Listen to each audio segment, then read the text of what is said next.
Hello, I'm Gus Downing, publisher and editor of the D&D Daily, and this is the LP News Network.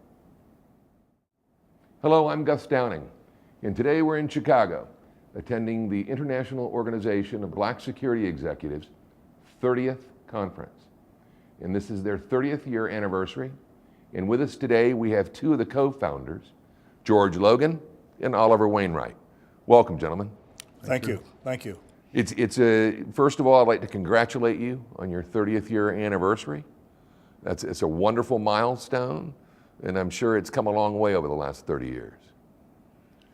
It sure has. Yes, it has. We didn't envision 30 years out when we started the organization, and now we're here. Yeah. In 30 years ago, could you share the story with us about when it started that I've heard over the last couple of days? Well, yes, George and I and the other founders, we were attending the American Society for Industrial Security annual exhibits and conferences in New Orleans. And we looked around and found very few minorities, especially Black Americans, attending. And we felt as if the industry going as a multi-billion-dollar industry, there should be more representation, more cultivation of Black Americans who are qualified. And we also were aware that there was very little awareness in the Black community of the opportunities and the professionalization of security. So we agreed and reached a consensus on that and agreed to stay networked. And it evolved into a formal organization, now known as the International Organization of Black Security Executives. Yeah. And it's been extremely successful over the last 20, 30 years as well. And Keith White, I believe, was the president for a period of time, the senior VP of the GAP. Can you speak to possibly Keith's regime and since the time he took over the presidency and how it grew and how you saw it evolve and give us a feel for that development? Keith took the organization to another level. He, by working for GAP and at his very senior level in security, he was able to do some things in terms of the conferences that would allow him to bring in students from various historically Black colleges to attend. And he was able to get the funding to do that, which was major, which is what we see today. At our level, and when we were there, we weren't able to do this. We only had dues of $100 a year and about 90 members. So that didn't work in terms of doing something like this. How many members do you have now? Do you know? I don't know the exact figure, but I'm sure it's probably 200 plus. Sure. I would think. And I would imagine since the years that Keith took over, 1992 or I don't remember the specific year, but there must have been hundreds of young students through the program since that time. Yes, I would think so. It was about 1992 when Keith became president, and I would say 200, 300, 400 possibly. That's a great accomplishment. I think so. Great accomplishment. Yes. If you look back over the last 30 years and the evolution and the changes in the industry, what do you see from your vantage point? Well, from my vantage point, I see security as now being accepted as a major management function with budget allocation, training, education, and in some cases even degree levels, degrees being offered by credible schools in the security management area, because the allocation of resources within a corporation are substantial to maintain a security program. So that's what I see from a management standpoint. From the technology standpoint, security has been right in stride with the technological changes in our world, from large devices now to miniature devices that are just as effective, cost effective, and given an organization a good loss prevention program. Yeah. And I think that includes collection of data, and a number of other things like audits that was mentioned at the meeting this morning. All of that used to be handwritten notes. Right. Auditors will go out and make notes and come back, and the use of technology has reduced their time in the field, and I think at some point they might be able to do audits from corporate headquarters without even going to the facility. Absolutely. Well, in fact, some companies are on that road. I know of some companies in my last industry, in the pharmaceutical industry, who are monitoring their operations, security operations worldwide from a central location in the United States. Sure. Well, if you look back over your careers, as we were talking about in one of the earlier sessions, what would you say is just a key couple ingredients that made you successful during your careers? Well, personally, I think one of the some of the things that contributed to me being able to evolve or be promoted to the security director level was, number one, my experience. As I said in the early session this morning, I didn't realize that on active duty in the military, experiencing the security surveys and the audits, investigations and interviews and awareness programs, and applying some of the technology to protect sensitive areas at a military installation. I didn't realize at the time that that was so relevant to the corporate security world. That's one factor. The other factor is training in communications, train the trainer, globalized training in terms of geographical analysis. All of that has been very, very helpful, and I think it was able to thrust me forward. Sure.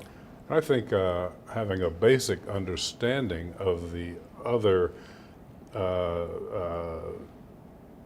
disciplines in the company, marketing, accounting, auditing,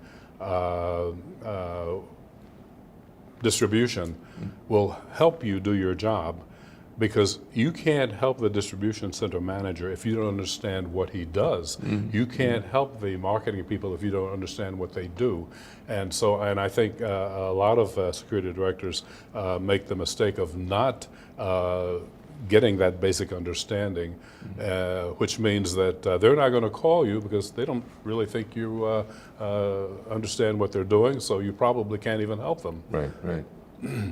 I think the other factor too is, as George said, understanding the business functions and getting yourself educated somewhat in those functions. For example, he used distribution as an example. I've attended every session almost for the last few years by the National Cargo Security Association, which is now the International Cargo Security Association. And that was a grassroots education on material handling, distribution, and the supply chain. It gave me that vocabulary as well as best practices that allowed me to communicate with our logisticians and distribution as well as marketing. And as a result of that, I was able to increase my budget, communicate with them, and make the product delivery more secure. And also increase your network outside the organization of Absolutely. experts in that arena. Absolutely. And I understand you have a doctorate. I do. Yeah. And what is it in, if I may? It's in public administration and organizational management. Sure. And you continue to go to graduate school throughout your military career. I did. And that was very, very helpful, being able to model and craft a program and brief it and present it. That was very helpful. Oh, absolutely. Very helpful, yeah. Well, gentlemen, if I can ask, we have a number of young viewers, hopefully, through your website. What is the message? What would you like to say to the young viewers, the young folks that are going to be the leaders of tomorrow? I would say complete your education, get a good education, and graduate with a good GPA, because the only thing that you have to offer a company when you come out of college is your GPA and other things you might have done. But basically, and companies do look at your GPA, And if you have a GPA of 2.6 and someone who's applying for the job has a GPA of 3.8, I think that we know who's going to get that job. So I would encourage them to get the best grades that they can. I would also say if I had to do it all over again nowadays, I would get an MBA. To get a much better understanding of business, because as a corporate security director, you really need to understand business. You really need to know how to read a balance sheet. And those things I had to learn by the seat of my pants. I went to a community college to learn accounting so that I could talk to the auditors. Again, the education is key to getting into the corporate security field. Yeah, I would agree. Education is foremost. Secondly, there are student participation available in the American Society for Industrial Security. There are student fees for annual membership. Students are invited to seminars in the local chapters of ASIS. There are a lot of efforts to develop students and those who have an interest. Sure. So to get oriented to the industry as well. Any personal tips or pieces of advice outside of the educational arena, such as the values these young executives should consider and think about and make decisions about as they grow? Well, one thing I would say is to be a little savvy and get some training or education in organizational behavior. And understand the flow, learn how to understand the flow of communications and what those influential flows are within your organization. Because in many cases, you're asked to originate a program and to move that program through the corporation. And you want to get off to the start where someone can support you. So it's important to know where those pockets of influence are. And, Absolutely. And to learn that, I think organizational behavior courses would be very good. Yeah. George? I certainly concur with that. A company that I worked for in the past wanted to develop a workplace violence program and wanted to have security participate in it. When I brought up the idea of doing pre-employment checks and criminal background checks, the lawyer said, whoa, we can't do that. And I said, well, there's no point in having a workplace violence program when you hire people off the street who may or may not have criminal records and records of violence. At the end of the day, I went out and that was included, and we started a program, a corporate-wide program of background checks, which included criminal checks. Significant accomplishment. Well, I was quite pleased with that, and I think at the end of the day, the company I work for has one of the best workplace violence prevention programs in the country, and it includes security, employment law, and the medical department. And those three disciplines get together on every single case that comes in and make decisions about how to handle that case. Right. Well, I'd like to thank the both of you for taking a few moments to sit with us.